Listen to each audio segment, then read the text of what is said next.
I want to go back with you as a player for a brief moment. You came out of the University of Iowa in '62, and you were drafted number 19 overall, and went to the Chicago Zephyrs, and then went on to got sold to the Lakers, and then eventually a couple of years later, back in '63, '64, you became a Boston Celtic, which actually changed your life considerably. Right. Not only as a player, but maybe grooming you as a coach. Well, actually, the change in life that I had when I joined the Boston Celtics wasn't a transition from the Lakers to the Celtics. It was when you were my teammate. Yes. And I met you for the first time. That was a life-changing experience, let me tell you. You lived with us for a couple of weeks, in fact. I did. But anyway, I didn't know that I was going to go into coaching really until I got my first job in Milwaukee. I didn't know how to go about getting a coaching job because, you as a player, you're only familiar really with the coach you play for. You don't even know the coaches on a personal level on the other teams. You're competing against them, and so it's kind of awkward to even know how to get a job as an ex-player. So I actually started to prepare myself for a career as an official. I went to the LA Summer League and tried out as an official there, and I thought I would be a good one after I gained some experience. But right in the middle of that, I had a chance to be an assistant coach at Milwaukee when Wayne Embry hired me to be Larry Costello's assistant. And so I was kind of just the luckiest guy in America, just in the right place at the right time. They needed a young guy along with an older kind of a coach, and thought that I'd be the perfect fit. It was in those days, actually, a lot of ex-players were predominantly the coaches. They didn't get them from the college ranks, and that was the usual thing to do. So you went from being a Boston Celtic in '75, '76 to the next year as an assistant coach in Milwaukee. And ironically then, as a young man, 18 games into the season, Larry Costello resigned, right, and you became the head coach.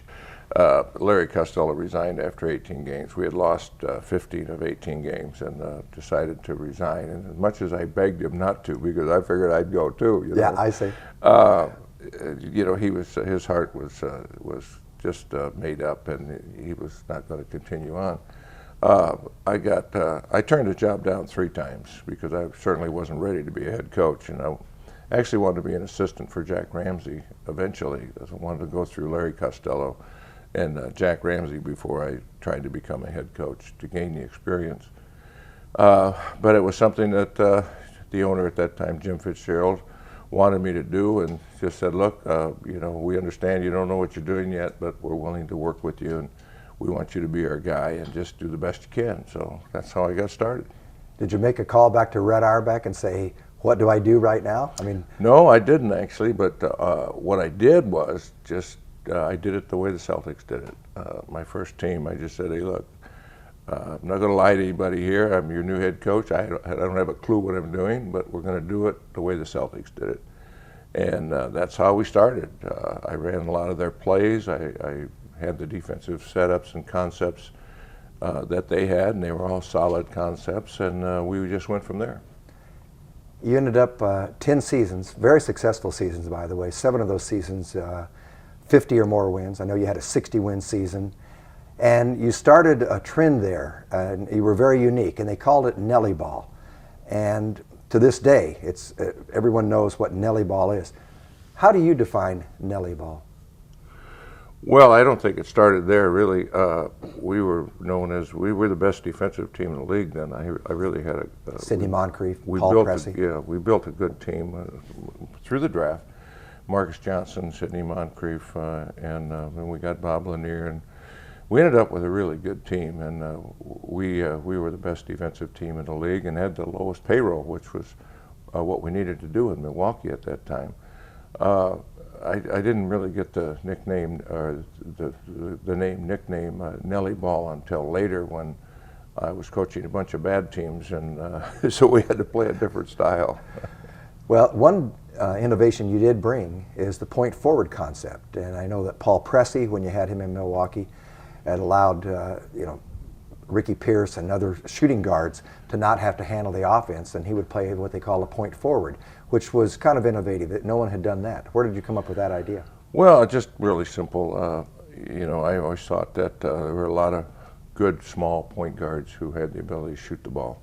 And when you initiate the offense, you never get a chance to shoot the ball because you initiate and very seldom do you get it back at that point. So if you had another player who maybe wasn't as gifted but played a different position, you could run the offense through him, then it made your shooting guard a scoring guard. Now most two guards weren't good ball handlers anyway, so the small forward really was the guy that could maneuver into the point guard position, and we did it there and we were very successful.